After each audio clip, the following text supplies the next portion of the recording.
Hello students, আজকের আমি class 11দের web পার্টসটাই পড়াচ্ছি, ওয়েবসের সেকেন্ড পার্ট। তো আগের দিনে আমরা শিখেছিলাম তরঙ্গ কিভাবে সৃষ্টি হয়, কোন মাধ্যমের মধ্যে দিয়ে কেমন তরঙ্গ কিভাবে যায়। তো আজকে মেনলি আমরা শিখব তরঙ্গের বেগ, কম্পাঙ্ক, তার পর্যায়কাল। আর একটা খুব ইম্পর্টেন্ট কোশ্চেন, সেটা হলো সমতল চলতরঙ্গ কাকে বলে? চলতরঙ্গ, তাহলে চলতরঙ্গ বুঝতেই পারছো, যে তরঙ্গ চলছে, ক্রমাগতই চলতে থাকছে, তাহলে তরঙ্গ তো নর্মালি চলবেই। তাহলে তরঙ্গ কি এক জায়গায় দাঁড়িয়ে থাকে? তরঙ্গ এক জায়গায় দাঁড়িয়েও থাকতে পারে, তাকে স্থাণু তরঙ্গ বলে। সেটা আমরা পরের চ্যাপ্টারে গিয়ে পড়ব।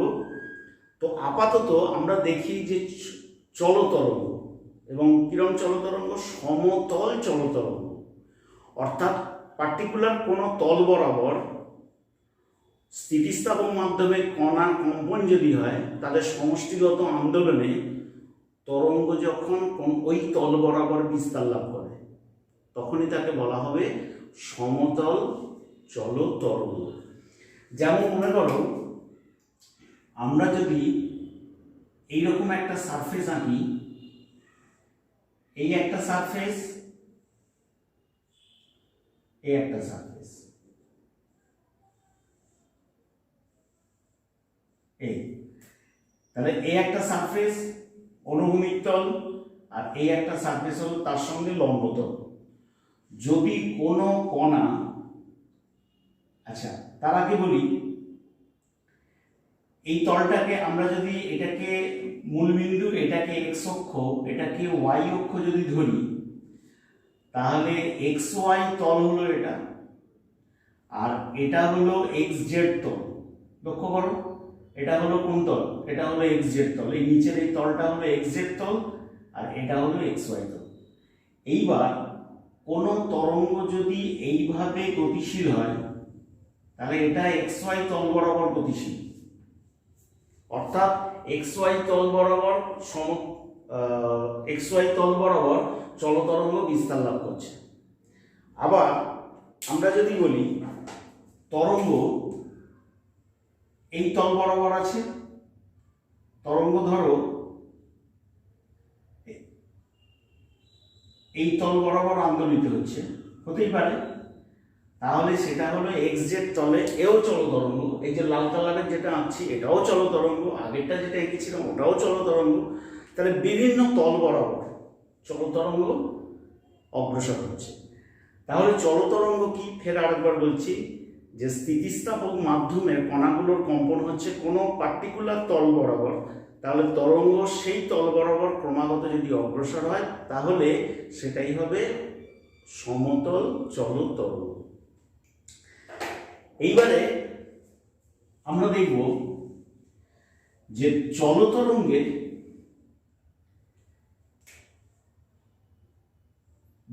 ভেলোসিটি কি, চলতরঙ্গের ভেলোসিটি বা গতিবেগ কি। তাহলে এই হলো একটা তরঙ্গ, এটা আগের দিনে আমরা পড়েছি যে তরঙ্গ ক্রমাগত একটা স্থান থেকে আরেকটা স্থানে চলে যাচ্ছে। এখন এটা এ কণা, এটা ই কণা, তাহলে এ আর ই এর মধ্যে দৈর্ঘ্যকে বলা হচ্ছে তরঙ্গ দৈর্ঘ্য। এ কণা যদি এক পর্যায়কাল অতিক্রম করে, তখন তরঙ্গ এ থেকে ই পর্যন্ত যায়। আবার বলছি, এ আর ই হলো সমদশা সম্পন্ন কণা, তার কারণ এ কণাটা এক পর্যায়কাল অতিক্রম করে এলেই ই কণাটা স্টার্ট হবে। এ কণা এক পর্যায়কাল অতিক্রম করে এলেই তবে ই কণাটা স্টার্ট করবে। তাহলে এ কণা থেকে ই কণা এক পর্যায়কাল এগিয়ে আছে, অর্থাৎ এই কণাটা অতিক্রম করে এসছে, তারপরে ই কণাটা স্টার্ট করবে। তাহলে ক্যাপিটাল টি সেকেন্ডে তরঙ্গ যায় ল্যামডা পথ, ক্যাপিটাল টি সেকেন্ডে তরঙ্গ যায় ল্যামডা পথ, এক সেকেন্ডে তরঙ্গ যায় ল্যামডা বাই টি পথ।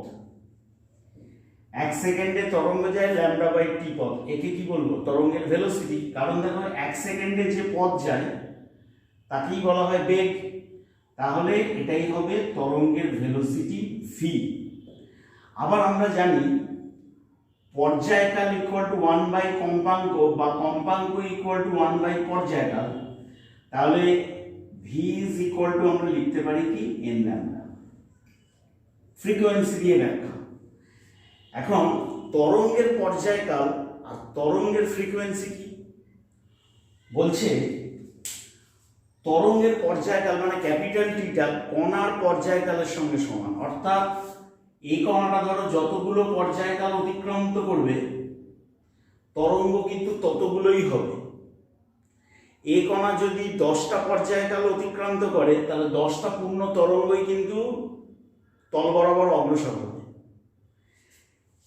আর কম্পাঙ্ক কি বলছে? কম্পাঙ্ক বলছে 1 সেকেন্ডে যতগুলো পূর্ণ তরঙ্গ হয়, 1 সেকেন্ডে যতগুলো পূর্ণ তরঙ্গ হয় তাকেই বলা হচ্ছে কি কম্পাঙ্ক। অর্থাৎ কণার পর্যায়কাল সমান তরঙ্গের পর্যায়কাল। আর অর্থাৎ কম্পাঙ্ক কি বলছে? 1 সেকেন্ডে যতগুলো পূর্ণ তরঙ্গ থাকবে, 1 সেকেন্ডের মধ্যে যতগুলো পূর্ণ তরঙ্গ থাকবে সেটাই হলো কম্পাঙ্ক। কার কম্পাঙ্ক? তরঙ্গের কম্পাঙ্ক। আচ্ছা, এইবার দেখো তরঙ্গের সংখ্যা বলতে কি বোঝে? তরঙ্গের সংখ্যা লক্ষ্য করো, একক দৈর্ঘ্যের মধ্যে যতগুলো তরঙ্গ থাকে, একক দৈর্ঘ্যের মধ্যে যতগুলো তরঙ্গ থাকে তাকেই তরঙ্গের সংখ্যা বলা হয়। কিরকম? অ্যাকচুয়ালি ল্যামডা দৈর্ঘ্যের মধ্যে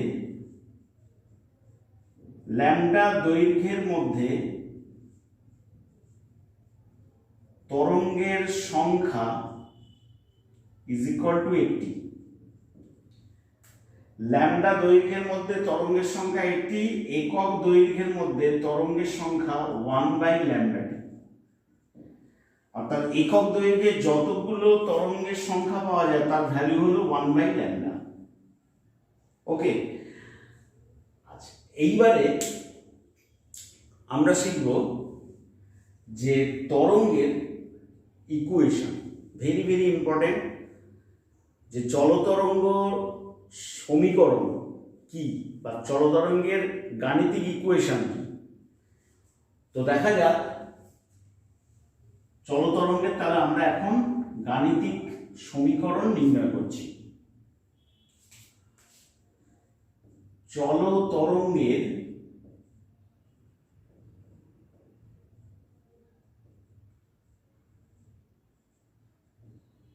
চলতরঙ্গের গাণিতিক সমীকরণ নির্ণয় করো। খুব ইম্পর্টেন্ট কোশ্চেন 11 পরীক্ষার জন্য, ভেরি ভেরি ইম্পর্টেন্ট। তো চলতরঙ্গের গাণিতিক সমীকরণ। আচ্ছা, আমরা যা কিছু ব্যাখ্যা করছি সবই কিন্তু তির্যক তরঙ্গ দিয়ে, একইভাবে কিন্তু অনুদৈর্ঘ্য তরঙ্গ দিয়ে হয়, বাট অনুদৈর্ঘ্য তরঙ্গ থেকে তির্যক তরঙ্গ বুঝতে সহজ হয়। এই কারণে যা কিছু ইকুয়েশন সবই তির্যক তরঙ্গ দিয়ে করা হয়। তো এক্ষেত্রে আমরা দেখব, ধরো কোনো একটা তরঙ্গ, কোনো একটা চলতরঙ্গ অগ্রসর হচ্ছে। কোন দিকে অগ্রসর হচ্ছে? ডান দিকে অগ্রসর হচ্ছে। এটাকে মূল বিন্দু ধরলাম। মূল বিন্দু থেকে এক্স অক্ষের ধনাত্মক দিকে মনে করে নাও তরঙ্গটা অগ্রসর হচ্ছে। এইবার এই তরঙ্গের মধ্যে আমরা আপাতত প্রথম যে কণাটা, এটা মূল বিন্দু আমি ধরছি 0 0, প্রথম কণা ছিল এ কণাটা সরল দোলক গতিতে আন্দোলিত হচ্ছে। এর পরবর্তীকালে বি কণা হবে, সি কণা, ডি কণা, ই কণা, এবং আমরা কি দেখলাম? এ আর ই হলো সমদশা সম্পন্ন কণা। ঠিক আছে? তো চলতরঙ্গের গাণিতিক সমীকরণটা কি? কোনো চলতরঙ্গের গাণিতিক সমীকরণটা কি? লক্ষ্য করো, প্রত্যেক কটা কণাই কিন্তু সরল দোলগতিতে আন্দোলিত হচ্ছে। প্রত্যেক কটা কণা সরল দোলগতিতে আন্দোলিত হচ্ছে, বাট প্রত্যেক কটা কণার দশা কারোর না কারোর থেকে অলওয়েজ আলাদা। তাহলে তাই যদি হয়ে থাকে, তাহলে এখানকার একটা কণা, ধরো এই কণাটা, তাহলে এই কণাটা কিন্তু দেখো পুরোপুরি বিস্তারে নেই। আচ্ছা, ধরো এই কণাটা, এখানকার কোন কণা পি পয়েন্ট, এই কণাটা পুরোপুরি বিস্তারে কিন্তু এখনো যায়নি, কারণ বিস্তারটা এখানে, বিস্তারটা এখানে। তার আগে আরেকটা কথা বলি, যে তরঙ্গের বিস্তার, অ্যামপ্লিটিউড, তরঙ্গের বিস্তারটা অ্যাকচুয়ালি কি? তরঙ্গের বিস্তারটা হলো কণার বিস্তারের সঙ্গে সমান। অর্থাৎ যে কোনো পার্টিকেল এই যে বিস্তারে রয়েছে, এটাই হবে যে তরঙ্গটা যাচ্ছে তার বিস্তার। অর্থাৎ কণার বিস্তার আর তরঙ্গের বিস্তার সেম। তাহলে লক্ষ্য করো, পি কণাটা কিন্তু এখনো বিস্তারে পৌঁছয়নি। তাহলে পি কণাটা কত দূরে রয়েছে? এ কণা থেকে এক্স দূরে রয়েছে, আর উলম্ব বরাবর কতটা দূরত্ব রয়েছে? ওয়াই। তাহলে এই বিন্দু পি বিন্দু স্থানাঙ্ক কত? X y. অর্থাৎ এই কণাটার যে সরল দোলগতির সমীকরণ, সেই সমীকরণে কি আসবে? তার সরণ ওয়াই। এই সমীকরণ বা এই যে সরণটাকে যদি কম্পাঙ্ক, সময়, তরঙ্গের বেগ ইত্যাদি দিয়ে যদি প্রকাশ করি, অর্থাৎ পি কণা আন্দোলিত হচ্ছে, তাহলে যে কোনো এক মুহূর্তে এই পি কণাটার কোনো এক মুহূর্তে যদি সরণকে, কোন সরণকে? ওয়াই, এই সরণকে যদি তরঙ্গের বেগ, সময়, কম্পাঙ্ক বা পর্যায়কাল বা তরঙ্গ দৈর্ঘ্য বা কণাটা কত দূরে রয়েছে সেই দিয়ে ইত্যাদি দিয়ে যদি প্রকাশ করি, তাহলে সেটাই হবে চলতরঙ্গের গাণিতিক সমীকরণ। দেখো, আমি কিন্তু এখানে একটা আননোন জায়গা ধরেছি। আমরা নর্মালি এক্স বলতে কি বোঝাই? একটা আননোন দূরত্ব। তো এক্স দূরে কোনো একটা পার্টিকেল, সেই পার্টিকেলটা কি? পি। এক্স দূরে পি পার্টিকেলের সরণের সমীকরণ, সরণটা কত? ওয়াই। সেই সমীকরণের মধ্যে আমাদের তরঙ্গের বেগ থাকবে, কম্পাঙ্ক থাকবে, তরঙ্গটা কত দূরে রয়েছে, কণাটা কত দূরে রয়েছে, তাহলে সেইগুলো দিয়ে যখন আমরা ব্যাখ্যা করব বা গাণিতিক ইকুয়েশন যখন তৈরি করব, সেটাই হবে চলতরঙ্গের গাণিতিক সমীকরণ। ওকে, তাহলে প্রথমে আমরা দেখি এই যে পার্টিকেল, একেই আমি মেনলি কণা ধরছি, প্রথম কণা। আমরা আগের দিনে যখন শিখেছিলাম, সবাই কিন্তু দেখো, যখন টাইম 0, সবাই কিন্তু সাম্যাবস্থানে রয়েছে। যখন আগের দিনের ব্যাপারটা, টাইম যখন 0, সবাই কিন্তু সাম্যাবস্থানে রয়েছে। এরপর যখন টাইম টি, কোনটি? মনে করে নাও স্মল টি, তখন কিন্তু এ কণা বিস্তারে পৌঁছয়নি। বিস্তারে কখন পৌঁছবে? যখন T/4 T/4 কণাটা বিস্তারে পৌঁছবে। কিন্তু স্মল টি বলতে কি? যে কোনো একটা আননোন টাইম বোঝায়। অর্থাৎ 0 থেকে যে কোনো সময় পরে, কণা মনে করে নাও এরকম জায়গায় গেছে। এইটা কিন্তু বিস্তার নয়, বিস্তার এখানে। তাহলে এটা বিস্তার, স্মল এ বা ক্যাপিটাল এ, তোমাদের বইতে ক্যাপিটাল এ দেওয়া আছে। এটা এ পার্টিকেল, এটা এ বিস্তার, তাহলে টাইম যখন 0, এ পার্টিকেলটা কোথায়? সাম্যাবস্থানে। টাইম যখন স্মল টি, তখন এখানকার কণার সরণ মনে করে নাও ওয়াই। ঠিক আছে, এক্ষেত্রেও আমি ওয়াই ধরেছি, এটাকে ওয়াই ড্যাশই ধরে নিই, তোমাদের বুঝতে সুবিধা হবে। তাহলে কারণ এ কণাটা যখন স্মল টি সময়ে এ কণাটা সরণ তাহলে কত ওয়াই, সেই সমীকরণ কি হবে, মানে টি সময় পর, মানে 0 থেকে টি সময় পর এ কণার সরণের সমীকরণ কত, বা তোমার এসএইচএম বা সরল দোলগতির সমীকরণ কত আসবে, এ সাইন ওমেগা টি। এখন প্রশ্ন হলো সরল দোলগতি কেন সমীকরণ, তোমরা নিশ্চয়ই পড়েছো যে তরঙ্গ মধ্যে কণাগুলো কম্পন হয়, ভাইব্রেট করে, একই পথ বারে বারে যাতায়াত করে এবং পর্যাবৃত্ত গতি, এবং সেই কণাগুলো সবসময় সাম্যাবস্থা আসতে চায়। তাহলে তাই যদি হয় তাহলে এ কণা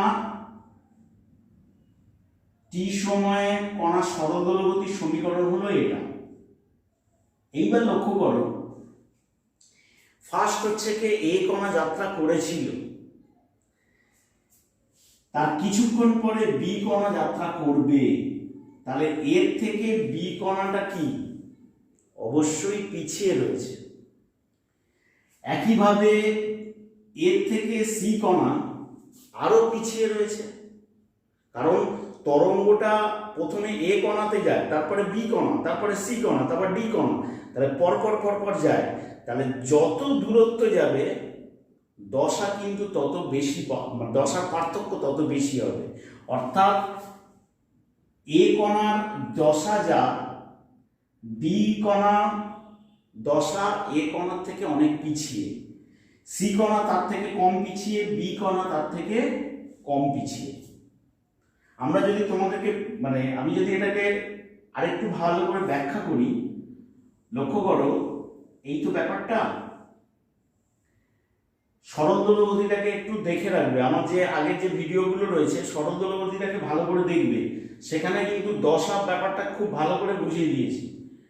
তো লক্ষ্য করো এ কণাটা এখানে, বি কণা এখানে, সি কণা এখানে, ডি কণা এখানে। এখন এ কণা যত এগিয়ে যাবে এ কণা যে কোণ তৈরি করবে, বি কণা কিন্তু ওই সময়ে এই যে এখান থেকে এই কোণটা তৈরি করবে, মানে এ কণা যখন এখানে, এ কণা যখন এই জায়গাটায় টি সময়, বি কণা কিন্তু তখন এই জায়গাটায়। মানে ব্যাপারটা কিরকম দেখো, বি পার্টিকেলটাকে আমি লাল পেন দিয়ে দেখাচ্ছি, এ পেনটাকে কালো পেন দিয়ে দেখাচ্ছি। তাহলে লক্ষ্য করো এটা যদি এরকম ঘোরে, তাহলে অলওয়েজ এ কণা এগিয়ে থাকছে, বি কণা কিন্তু এ কণা থেকে পিছিয়ে আছে। কত পিছিয়ে আছে, এই অ্যাঙ্গেলটাই পিছিয়ে আছে। তাহলে এটাই হলো দশা কোণের পার্থক্য, অর্থাৎ এ কণা থেকে বি কণা অলওয়েজ পিছিয়ে আছে। তাহলে ডি কণা কি হবে, আরো পিছিয়ে থাকবে, ই কণা আরো পিছিয়ে থাকবে, পি কণাও আরো পিছিয়ে থাকবে। তাহলে এই হলো ব্যাপার। তাহলে তাই যদি হয়ে থাকে, তাহলে এ কণা সরল দোলগতির সমীকরণ কি, y = a sin omega t। তাহলে নিশ্চয়ই এই যে পি পার্টিকেল এ কিন্তু পিছিয়ে, তাহলে পি পার্টিকেল সমীকরণ কি হবে, সরণের সমীকরণ হবে a sin, কারণ এরও বিস্তার, পি পার্টিকেলের বিস্তার এ পার্টিকেলের বিস্তার যেমন পি পার্টিকেলের বিস্তারে, তরঙ্গের মধ্যে সকল কণার কিন্তু বিস্তার একই থাকবে, বিস্তারটা একই থাকবে। মানে কি, ওই পি কণাটা ম্যাক্সিমাম ওই পর্যন্ত যেতে পারে, ওর বেশি যাবে না, ম্যাক্সিমাম ওই পর্যন্ত যেতে পারে, আবার নামবে বা আবার নিচের দিকে নামবে। তাহলে পি কণার এসএইচএম এর সমীকরণ কি হবে, y' = a sin omega T minus phi. তাহলে এই ফাইটা হলো এ কণার থেকে দশা কোণের পার্থক্য, অর্থাৎ পি কণাটা এ কণার থেকে ফাই দশা পিছিয়ে রয়েছে, পি কণাটা এ কণার থেকে ফাই দশা পিছিয়ে রয়েছে। যদি কারো বুঝতে অসুবিধা হয় একটু কমেন্ট বক্সে জানিয়ে দেবে, ঠিক আছে? তাহলে কি বললাম, স্মল টি সময়ে এ কণার সমীকরণ y is equal to a sin omega t। সমীকরণ বলতে SHM এর সমীকরণ। আর p কণার SHM এর সমীকরণ কি y dash equal to a sin omega t minus phi। যেহেতু তরঙ্গ বাম দিক থেকে ডান দিকে যাচ্ছে, তাহলে ডান দিকের যে কোনো কণার দশা বাম দিকের কণা অপেক্ষা পিছিয়ে থাকবে। এখন এ কণাটার দশা হলো এইটা ওমেগা টি, এটা হলো এ কণার দশা, এ কণার দশা। তাহলে এইটা তাহলে কি হবে, এটা হলো পি কণার দশা। ওকে, এখন আমরা দশার পার্থক্যটাকে বার করব, এই দশার পার্থক্যটাকে বার করব। লক্ষ্য করো, ল্যামডা দূরত্ব গেলে একটা পূর্ণ তরঙ্গ সৃষ্টি হয়, ল্যামডা দূরত্ব গেলে একটা পূর্ণ তরঙ্গের সৃষ্টি হয়, এবং এ আর ই এর মধ্যে দশার পার্থক্য কত, 2 পাই। কিন্তু এ আর ই সমদশা সম্পন্ন কণা, এ এবং ই সমদশা সম্পন্ন কণা, কিন্তু এ কণাটা এক পর্যায়কাল অতিক্রম করে এসছে। এক পর্যায়কাল মানে কি, এক পর্যায়কাল মানে কি, এক পর্যায়কাল মানে হলো এখান থেকে স্টার্ট করলো করে আবার এই এলো, মানে কেন্দ্রে কোণ উৎপন্ন হলো 2 পাই। এ কণা ছিল এখানে, তারপরে বি, তারপরে সি, তারপরে ডি, তারপরে ই। তাহলে এ কণা যখন একবার ঘুরে এখানে এলো, তারপরে কিন্তু ই কণা স্টার্ট করলো। তাহলে এ কণা 2 পাই পথ বা 2 পাই কোণ অতিক্রম করে এসছে কত সময়, ক্যাপিটাল টি সময়। তারপরে ই কণা স্টার্ট করেছে, এ আর ই দশা সমান, বাট ই কণা এক পর্যায়কাল পিছিয়ে রয়েছে, কার থেকে, এর থেকে। একইভাবে কত দশা কোণ পিছিয়ে রয়েছে, 2 পাই। তাহলে আমি বলতে পারবো তরঙ্গ ল্যামডা পথ যদি যায়, ততক্ষণ তরঙ্গ কত পথ গেছে, ল্যামডা পথ। তাহলে ল্যামডা পথ তরঙ্গ, তরঙ্গ ল্যামডা পথ গেলে দশার পার্থক্য হয়, দশার পার্থক্য হয় 2 পাই। তরঙ্গ ল্যামডা পথ গেলে দশার পার্থক্য হয় 2 পাই। তরঙ্গ একক পথ গেলে দশার পার্থক্য হয় কত, 2 পাই বাই ল্যামডা। তরঙ্গ এক্স পথ গেলে, দেখো তরঙ্গ এক্স দূরত্ব গেছে, কারণ এ থেকে পি বিন্দুর দূরত্ব এক্স, তাহলে এক্স পথ গেলে দশার পার্থক্য হয় 2 পাই এক্স বাই ল্যামডা। তাহলে এটাই নিশ্চয়ই ফাই, যে যে দশার পার্থক্যটা রয়েছে সেটাই ফাই।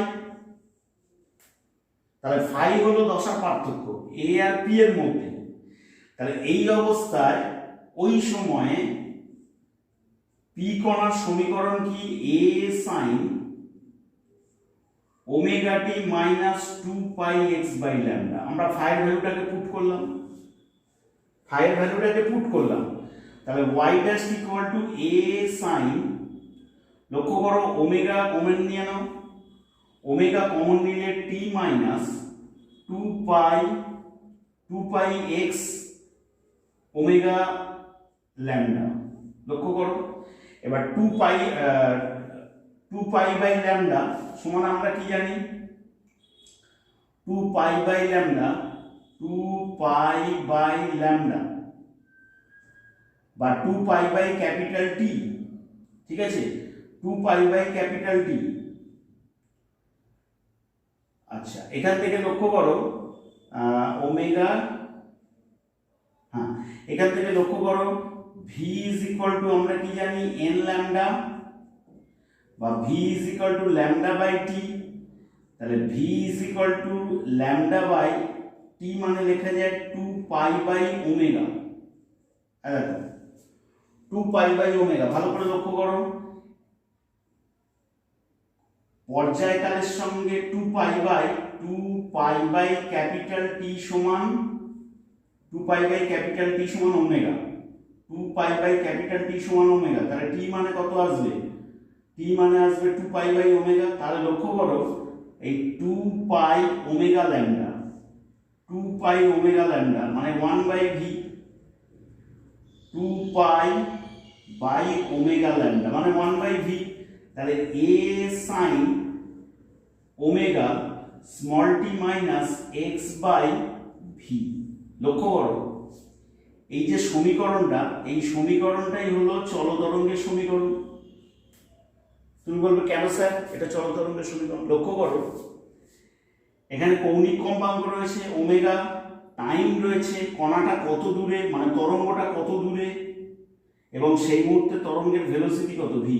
তাহলে তরঙ্গের বেগ, তরঙ্গটা কত দূরে, কৌণিক কম্পাঙ্ক, টাইম, তরঙ্গের ওই মুহূর্তের বিস্তার ইত্যাদি দিয়ে যদি আমি কোনো কণার ইকুয়েশন বা এসএইচএম কে যদি প্রকাশ করি সেটাই হবে চলতরঙ্গের সমীকরণ।